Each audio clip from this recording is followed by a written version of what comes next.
Assalamualaikum warahmatullahi wabarakatuh. Terima kasih Anda telah meluangkan waktu menonton video ini. Video ini merupakan kelanjutan dari video-video sebelumnya.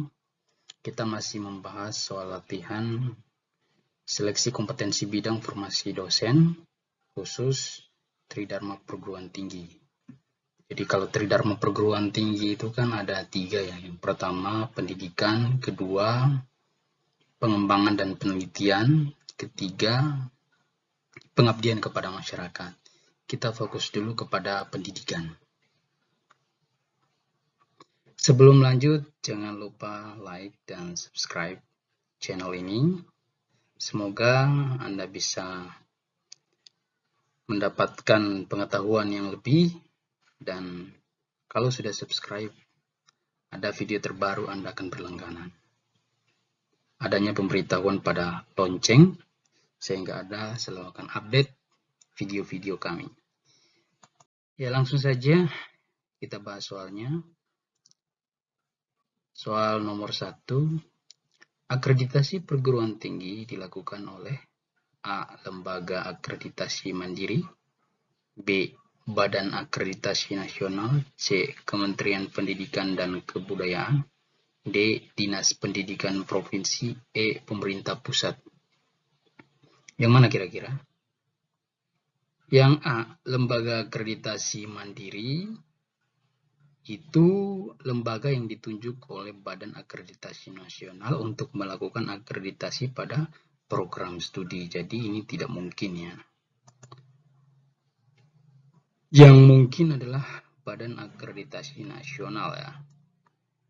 Ini sesuai dengan Undang-Undang Perguruan Tinggi ya, terkait dengan Undang-Undang Nomor 12 Tahun 2012 tentang perguruan tinggi. Oke, lanjut. Soal nomor 2. Pangkalan data pendidikan tinggi merupakan kumpulan data penyelenggaraan pendidikan tinggi seluruh perguruan tinggi yang terintegrasi secara A. Nasional, B. Objektif, C. Keseluruhan, D. Akurat, E. Benar. Mana kira-kira yang benar? Yang benar adalah yang A ya, secara nasional.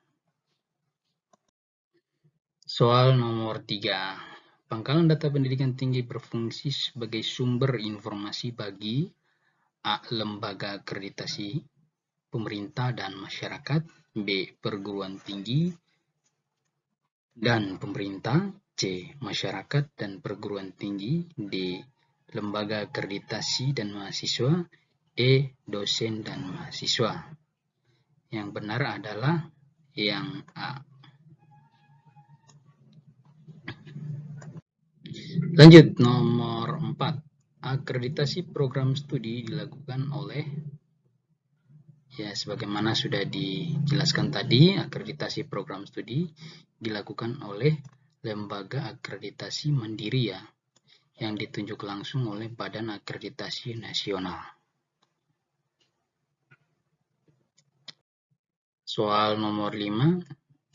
Jenjang jabatan akademik dosen tetap terdiri atas. Nah, kita tidak perlu baca satu persatu ya. Kalau kita lihat dari sini, dari opsi-opsi ini yang sesuai dengan peraturan pemerintah ataupun sesuai dengan undang-undang terkait dengan perguruan tinggi dan dosen, itu adalah yang pertama, jabatan dosen itu sebagai asisten ahli. Setelah asisten ahli, kemudian lektor. Setelah lektor, lektor kepala. Dan terakhir adalah profesor.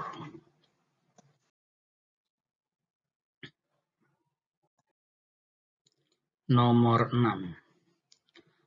Batas usia pensiun dosen yang menduduki jabatan akademik profesor ditetapkan A. 60 tahun, B. 65 tahun, C. 55 tahun, D. 70 tahun, E. 63 tahun. Yang benar adalah 70 tahun. Kalau yang 65 tahun yang ini, itu dosen biasa, bukan profesor ya. Lanjut soal nomor 7. PTN wajib mencari dan menjaring calon mahasiswa yang memiliki potensi akademik tinggi, tetapi kurang mampu secara ekonomi, dan calon mahasiswa dari daerah terdepan, terluar, dan tertinggal untuk diterima paling sedikit A. 20% dari seluruh mahasiswa baru yang diterima dan tersebar pada semua program studi, B. 10% dari seluruh mahasiswa baru yang diterima, C. 25% dari semua program studi, D. 21% dari seluruh mahasiswa baru yang diterima dan tersebar pada semua program studi, E. 22% dari seluruh mahasiswa baru. Yang benar adalah yang A. Jadi, perguruan tinggi negeri itu wajib ya 20% kuotanya untuk mahasiswa yang tidak mampu tetapi memiliki potensi akademik yang tinggi atau pintar, dan mahasiswa yang berasal dari daerah terdepan, terluar, dan tertinggal. Nah, kuotanya adalah 20% dari seluruh mahasiswa baru yang diterima dan tersebar pada semua program studi. Oke, lanjut nomor 8. Syarat yang diberikan tunjangan profesi dosen sebagai berikut kecuali. Jadi syarat tunjangan profesi dosen itu memiliki syarat-syarat ya, antara lain A. Memiliki sertifikat pendidik yang telah diberi nomor registrasi dosen oleh departemen. Ini termasuk syarat. B. Melaksanakan tridharma perguruan tinggi dengan beban kerja minimum sepadan dengan 12 SKS dan paling banyak 16 SKS pada setiap semester. Ini juga masih termasuk syarat tunjangan profesi dosen. C. Tidak terikat sebagai tenaga tetap pada lembaga lain di luar satuan pendidikan tinggi tempat dosen tersebut bertugas, juga merupakan syarat. Masih oke ya, jadi C, B itu masih oke, merupakan syarat ya. D. Terdaftar pada departemen sebagai dosen tidak tetap. Nah, ini dia. Ini bukan termasuk syarat ya. Ini bukan termasuk. Jadi jawabannya adalah D ya, jawabannya D. Jawabannya D.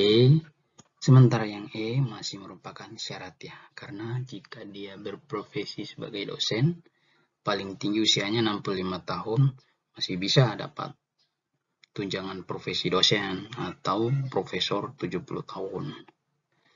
Tapi yang D seharusnya terdaftar pada departemen sebagai dosen tetap, bukan dosen tidak tetap.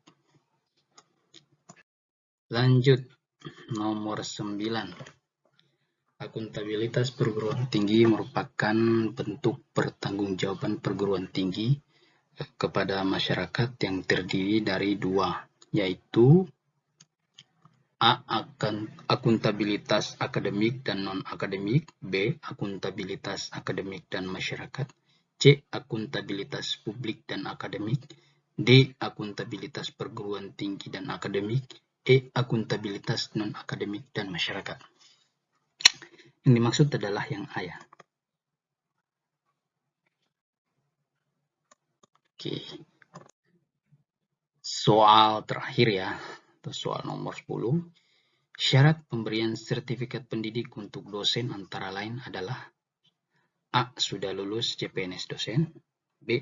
Memiliki pengalaman kerja sebagai pendidik pada perguruan tinggi sekurang-kurangnya 2 tahun dan mempunyai posisi sebagai asisten ahli, C.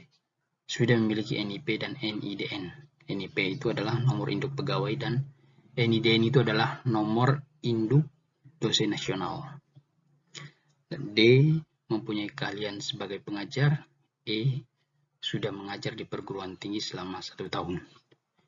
Nah, syarat pemberian sertifikasi pendidik untuk dosen itu yang lebih tepat mana? yang lebih tepat yang B. Dosen tersebut harus sudah menjadi pendidik selama kurang lebih 2 tahun sekurang-kurangnya ya. Bukan kurang lebih, tapi sekurang-kurangnya 2 tahun. Dan posisinya sebagai asisten ahli. Kalau kurang dari 2 tahun belum ada pemberian sertifikat pendidik ya, kalau kurang dari 2 tahun. Mengabdi berarti belum bisa diberikan sertifikat pendidik. Tetapi sertifikat pendidik ini juga memiliki syarat-syarat yang nanti kita akan bahas pada soal-soal berikutnya. Baik, terima kasih atas kesediaannya menonton video ini. Semoga menambah wawasan. Dengan kita berbagi, maka akan terasa lebih mudah untuk memahami materi, karena saya juga ya seperti teman-teman sama-sama belajar untuk menyongsong seleksi kompetensi bidang dosen ya. Mari kita ngopi, ya kopinya enak ya. Jangan lupa like dan subscribe. Sekian, Assalamualaikum warahmatullahi wabarakatuh.